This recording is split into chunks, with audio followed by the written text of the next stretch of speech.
The iPhone 16 Pro Max boasts the largest display ever in an iPhone at 6.9 inches as well as the longest tested battery life of any iPhone yet. We also appreciate the camera upgrades and camera control button, but Apple Intelligence lacks that wow feature for now and the charging speed could use a boost. There is some big questions that kept nagging me as I was testing the iPhone 16 Pro Max. Does the larger screen make it compelling or too big? Is the new camera control a game changer or a gimmick? How well do the Apple Intelligence features actually work? If the iPhone 16 Pro Max has the best iPhone battery life ever, how long does it last? After testing this flagship phone for several days, I'd say that it is indeed a handful, and while I am encouraged by some of the Apple Intelligence features I tested in a beta that's arriving next month, more AI capabilities will be coming later.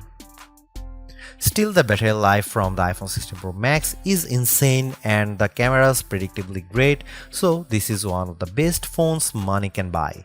Apple clearly still has some catching up to do with AI and the design hasn't changed much with the exception of slightly slimmer bezels. But this is the new iPhone I'd buy with my money. The ginormous 6.9-inch iPhone 16 Pro Max starts at $1,199 with 256 GB of storage and goes on sale September 20. You can upgrade to 512 GB for $200 more and another $200 will get you 1 TB. I have been a Pro Max user for years since the iPhone 11 Pro Max, but after testing the new iPhones, I'm actually torn about the iPhone 16 Pro Max. It has the largest display ever of any iPhone at 6.9 inches. Yes, the thinner bezels help keep the device somewhat compact, but it is still taller, wider and heavier than the iPhone 15 Pro Max, which I thought was the near perfect size and weight for a big screen phone. I have gone from feeling like I cheated the system to feeling slightly cheated.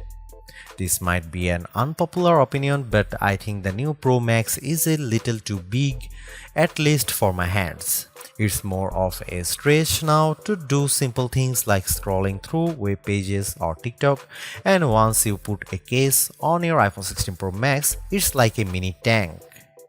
The good news is that the Pro Max is built to be more durable. In addition to having a titanium band, Apple claims that the improved ceramic shield display on this model is 50% tougher than the last generation. We can't drop these units, but on paper it's encouraging. The iPhone 16 Pro Max comes in 4 colors: titanium white, titanium black, natural titanium and desert titanium. Our iPhone 16 Pro came in the natural, which looks fairly modern, but I prefer the desert color as it pops more. The iPhone 16 Pro and Pro Max displays don't get any upgrades in terms of brightness or refresh rate, but they are still among the best OLED panels on a phone. The only main difference is that the screens can scale down to a minimum of 1 nits, which means you can use your phone in bed without disturbing anyone else and get an even dimmer alarm clock. Otherwise, the new iPhone 16 Pro Max screen is largely the same, allowing the Pixel 9 Pro to surge ahead in terms of brightness. We measured a max of about 1500 nits for the iPhone 16 Pro Max, while the Pixel 9 Pro XL hit more than 2300 nits. Outside in direct sunlight, the iPhone 16 Pro and Pro Max were both dimmer than the Pixel 9 Pro XL, though Google's phone dimmed faster over time in response to the heat. Other than the display size, the biggest design change to the iPhone Pro Max is the addition of the camera control button. This recessed capacitive button on the right side uses haptic to give you feedback and it launches you straight into the camera. No more having to fumble for the on-screen camera shortcut, and you can now use the action button for another shortcut. This thing is pretty easy to use in both portrait and landscape mode. So what can you do with camera control? A lot actually. A quick press snaps a photo and a long press starts recording a video, but I'm not a fan of the fact that the video stops when you take your finger off the button. You can also slide your finger across the button to zoom in and out, which is pretty smooth. Not as smooth is the double soft press, which launches a sub-menu of various options, from tweaking the depth and exposure to toggling between multiple photographic styles. Camera control works well, but applying just the right amount of pressure and remembering what a single press and double press do takes practice. I also wouldn't recommend taking macro shots with the camera control, as it shook the camera when I got super close to a subject. The iPhone 16 Pro Max gets a bunch of camera upgrades, starting with a new 48 megapixel fusion camera for the main shooter that's designed to read data faster.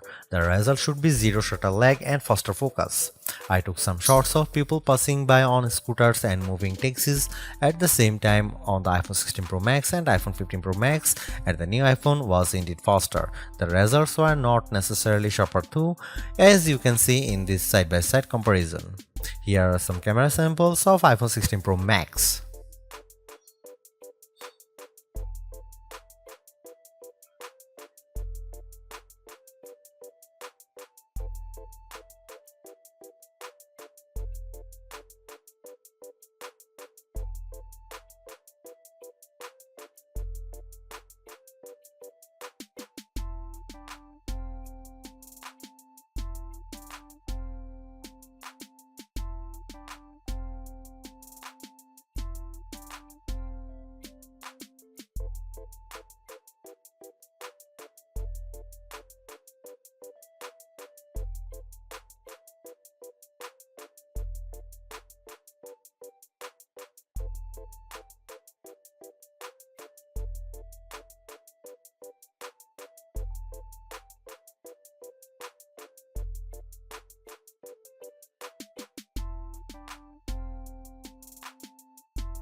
The iPhone 16 Pro Max is indeed an iterative upgrade, and maybe it wouldn't feel that way if Apple Intelligence was available today along with all the promised features.